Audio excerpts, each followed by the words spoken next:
Now एक बार है brass का, brass is the material metal which is having cross sectional area of 1000 mm² is subjected to axial force as shown in figure 1.9। इस पर आपने देखा कि यहाँ पर एक ब्रास का बार है, उसे क्रॉस सेक्शनल एरिया जो है वो कांस्टेंट है, this is 1000 mm² and it is subjected to axial forces as shown in the figure। so outer जो है यहाँ पर 50 किलो न्यूटन है, इंटरनल जो लग रही है यहाँ 80 लग रही है, यहाँ पर 20 लग रही है, यहाँ पर 10 लग रही है। सो अब आपको इसको सॉल्व करना है कि इसमें टोटल इलोंगेशन ऑफ द बार बताना है, और ई की वैल्यू उन्होंने 1.05 इंटू 10⁵ न्यूटन पर mm² आपको दे रखी है। So how are you going to solve it?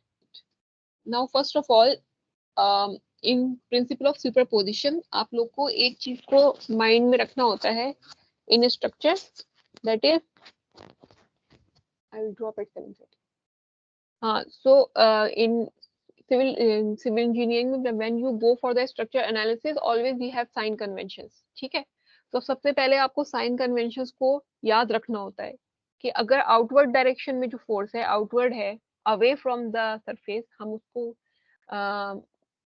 जो है पॉजिटिव ले रहे हैं या आप उसको निगेटिव लेते हैं, तो दूसरी जो टूवर्ड्स आ रही है जो उसके ऑपोजिट है, यानी इसको अगर हमें टेंसाइल कहा है तो ये कंप्रेसिव है, तो इसे हम निगेटिव लेंगे। ओके, सो आप इसको रिवर्स भी कर सकते हैं कि आप टेंसाइल को अगर चाहते हैं नेगेटिव लेना तो कंप्रेसिव को पॉजिटिव लेंगे, लेकिन फिर stick to the sign convention जो आपने एक बार मान लिए उन्हें बार बार चेंज नहीं करेंगे, ठीक है। सो अब इस न्यूमेरिक इस वाले आप सम उसको देखिए, प्रॉब्लम में इन्होंने बताया यहाँ पर एक मेंबर है, उसमें फोर्सेस लग रही हैं, ये टेंसाइल फोर्स लग रही है 60 किलो न्यूटन, ठीक है, और ये दूसरी एक सेम डायरेक्शन में है ना, तो ये 10 किलो न्यूटन की लग रही है, और ये 20 किलो न्यूटन की ऑपोजिट डायरेक्शन में है 60 एंड 10 के, तो ये हमारी जो है नेगेटिव होगी, and this one is in opposite direction, this one is also, this one is actually tensile, outward है ना, बाहर की तरफ। तो अब आप इसको कैसे सॉल्व करेंगे? आप सबसे पहले without thinking much what you will do, you will draw a free body diagram. सबसे पहले आप सिर्फ इतने पोर्शन को देखिए, पहले वाले को, ठीक है। अगर बाहर की तरफ 60 किलो न्यूटन है ये टेंसाइल फोर्स, हम बिना सोचे समझे कि यहाँ पर क्या फोर्स है क्या नहीं है, हम यहाँ पर 60 दे देंगे, क्योंकि मैंने आपको बताया था न्यूटन फर्स्ट लॉ में जो होता है, एक्शन का जो है इक्वल एंड ऑपोजिट रिएक्शन होता है। तो अगर यहाँ फोर्स लग रही है तो इस मेंबर के एंड पर जो है उतनी ही इक्वल 60 किलो न्यूटन की लोड वो लगेगी फोर्स, वरना क्या होगा, अगर इक्वल नहीं होगी तो ये सेक्शन या तो मूव कर जाएगा या कंप्रेस हो जाएगा, या उतनी अमाउंट बैलेंस करने के लिए वो इलोंगेट हो जाएगा। अगर वो अपनी जगह एज इट इज है तो इसका मतलब इक्वल एंड ऑपोजिट एक फोर्स दूसरी साइड लग रही है, ठीक है। तो फर्स्ट पार्ट में तो इजीली आपने फाइंड आउट कर लिया कि फोर्स कितनी लग रही है। सेकंड पार्ट को चाहे आप एज इट इज छोड़ दीजिए, आप उसमें जाइए थर्ड पार्ट में, फिर यहाँ से आप फिगर आउट कर सकते हैं कि आउटवर्ड यहाँ पर एक 50 किलो न्यूटन की फोर्स लग रही है टेंसाइल, उसका जो एक और ऑपोजिट एंड इक्वल रिएक्शन आएगा, वो भी यहाँ पे टेंशन फोर्स लग रही है, ठीक है। तो यहाँ फर्स्ट पार्ट में और थर्ड पार्ट में ऑटोमेटिकली जनरेट हो गया, इसमें आपको ज्यादा कुछ सोचना नहीं होता है, क्योंकि ऑटोमेटिक इससे पता चल जाता है कि यहाँ पे एक फोर्स बराबर की लग रही होगी, इक्वल एंड अपोजिट।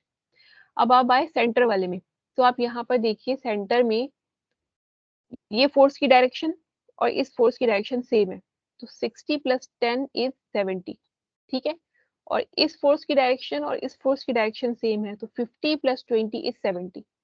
तो यहाँ पर आपको बहुत सोचना नहीं है, सिंपली आपको 60 + 10 70 किलो न्यूटन आ गया, और वहां से भी आपने सिर्फ डायरेक्शन का है सारा, यहाँ पर जो कॉन्सेप्ट है it is on based on the direction.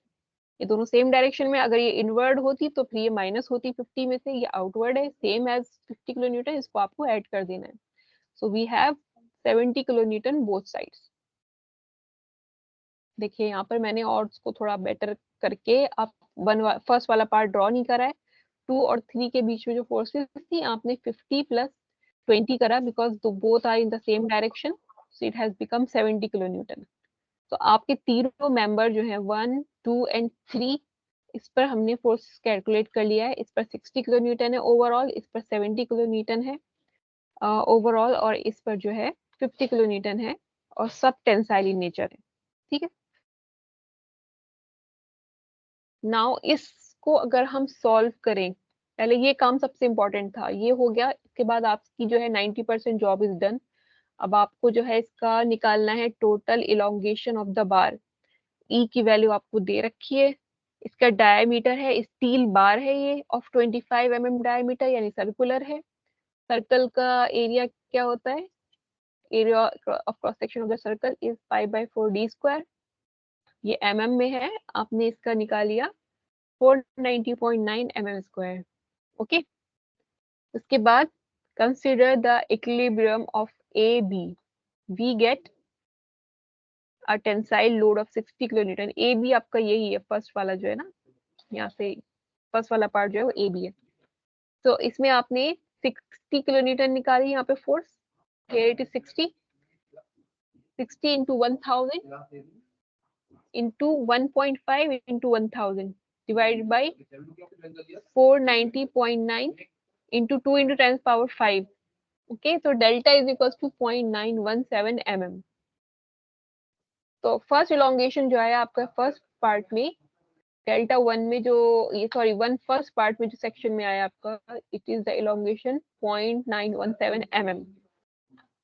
Similarly the net force on BC यानी सेंटर वाले सेक्शन 2 में जो है, इट इज 70 किलो न्यूटन। तो किलो का 1000 यहाँ आ गया, 70,000 न्यूटन हो गया, into L length is 1 metre for the centre one, it is 1 metre.